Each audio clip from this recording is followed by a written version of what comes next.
Before carrying out the hit, the killer deliberately called the police, claiming he was on his way to the station to turn himself in. But his real target was the sheriff himself. Just as he was about to pull the trigger, a woman walked up to the sheriff and gave him a light tap on the shoulder. That small gesture immediately caught the killer's attention. In his mind, anyone comfortable enough to do something that intimate was most likely the person closest to the sheriff. So Mike tossed out a line to test the waters. Very pretty wife. Judging by the sheriff's reaction, his instinct was spot on. Without a moment's hesitation, he squeezed the trigger and gunned down the sheriff's wife right in front of him. But it didn't end there. The next day, Mike showed up at the woman's funeral, though he just parked on the side of the road and watched from a distance, casually sketching a portrait of the sheriff. That was his signature style. He never let his targets die easy. Instead, he made them fall apart slowly, drowning in unbearable pain. Soon after, Mike took on a $3 million contract. This time, the target was a wealthy woman named Mary. Despite her fortune, she had unusual taste. She had no interest in young, pretty-faced men. What she craved were muscular, powerfully built guys. That's why she was a regular at underground fight clubs, where she liked to pick out her prey. Mike saw his opening and deliberately made his way into the ring. He found the venue's owner and told him he wanted to fight the toughest guy in the house. The owner looked him up and down, saw his slim build, and told him to get lost before he killed his business. Without a word, Mike pulled out 10 grand in cash. If the owner could get him in the ring, the money was his. It was the first time the owner had ever seen someone pay to get beaten up. He announced to the crowd, "A scrawny pretty boy at 120 pounds wants to take on a 200-pound champion. Easiest money I've ever seen." The whole place erupted in laughter. And that was exactly what Mike wanted. Through all the jeers and boos, he calmly stepped into the ring. When the fight started, Mike didn't strike back right away. He deliberately held back, even leaving openings on purpose, letting the champion pin him against the cage and land heavy shots. Once Mary's attention was completely locked on him, Mike exploded with full force, unleashing a devastating combination straight to the champion's face. Then came a spinning 360-degree hook that dropped the guy cold. But winning the fight was never the real goal. Mary was. He followed up with one more blow, snapping the champion's arm clean in half. After the fight, Mike made a show of scanning the crowd, casually letting his gaze land on Mary. That seemingly offhand glance was enough to spark her interest. She decided to take him home to her mansion. After all, no woman could resist a man who looked that clean-cut yet carried that much raw power. Once she was satisfied he wasn't a threat, Mary wasted no time leading him upstairs, ready for something more intimate, and Mike seized his chance. He used silk ribbons to tie her hands to the bed, then pulled out several syringes filled with a chemical compound.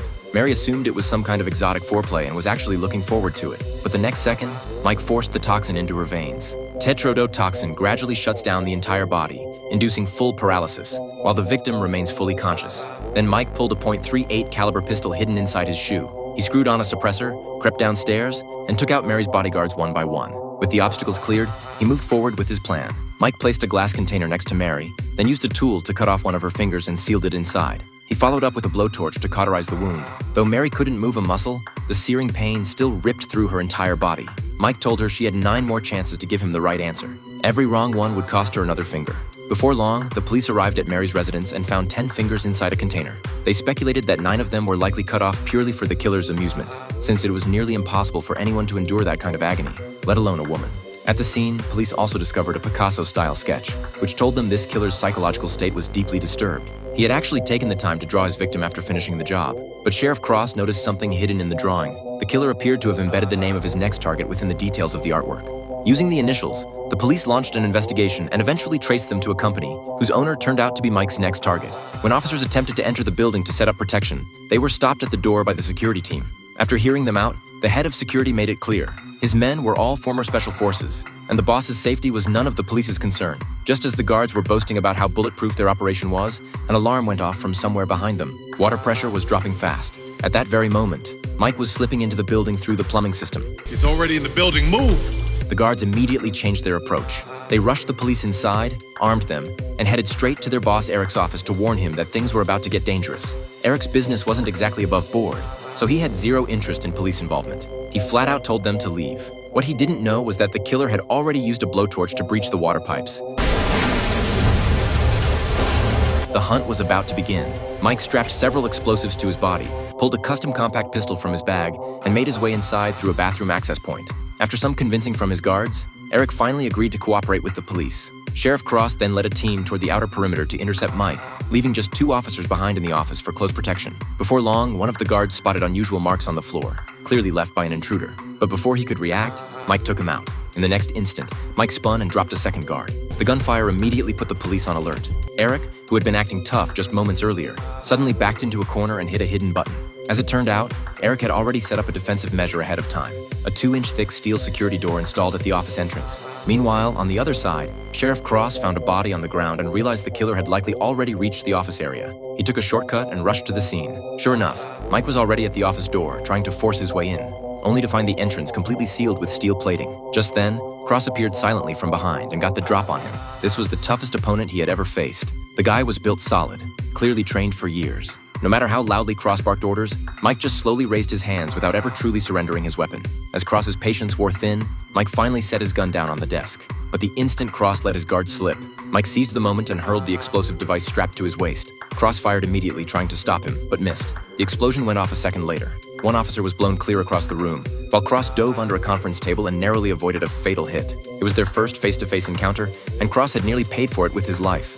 Although Eric survived this round, no one could predict when Mike would strike again. Just as the investigation hit a wall, the forensics lab came through with a major break. They had detected tetrodotoxin in Mary's body. This toxin was virtually impossible to obtain through legal channels, which strongly suggested an underground source. Sheriff Cross already had a theory. He went to the leader of the Crip gang, whose organization was rumored to harbor a mysterious chemist, and the tetrodotoxin was very likely his handiwork.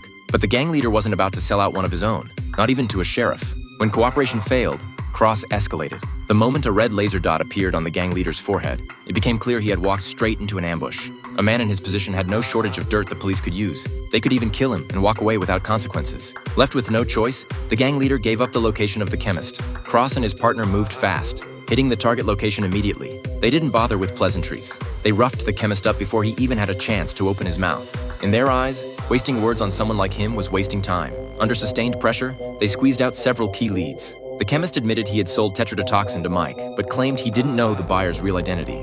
However, the place had surveillance cameras. Police pulled the footage and quickly spotted Mike in the recording, along with his vehicle's license plate.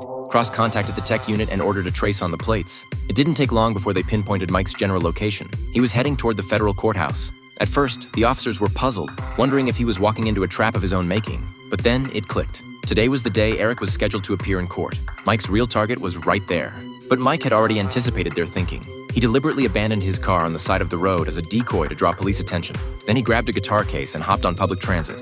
At the station platform, a few punks assumed he was some kind of street musician and started cracking jokes at his expense. Mike didn't get upset. He just smiled. But they didn't let up, continuing to taunt him even after they boarded the train. Hey!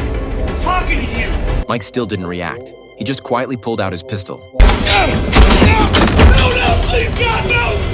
Where's the plan? Please, What Mike hadn't noticed, though, was that Sheriff Cross had already abandoned the vehicle pursuit and repositioned to the courthouse entrance, deploying a massive police presence and setting up an ambush, waiting patiently for him to show. The operation involved over 100 tactical officers on the ground, plus helicopters patrolling overhead. The police were clearly going all in to stop Mike at the courthouse. But what they didn't know was that Mike had already changed his playbook. Inside the train car, he had rigged a makeshift support structure and used it to tamper with the train system, keeping the doors open at a precise moment. Right on schedule, Eric's motorcade pulled up to the courthouse entrance. At that same moment, Mike unzipped his guitar case. Inside was a rocket launcher. He quickly loaded it and mounted the weapon on the crossbar he had set up in advance. Since the train line ran directly past the front of the courthouse, the moment Eric stepped out of his vehicle, he'd be a sitting duck.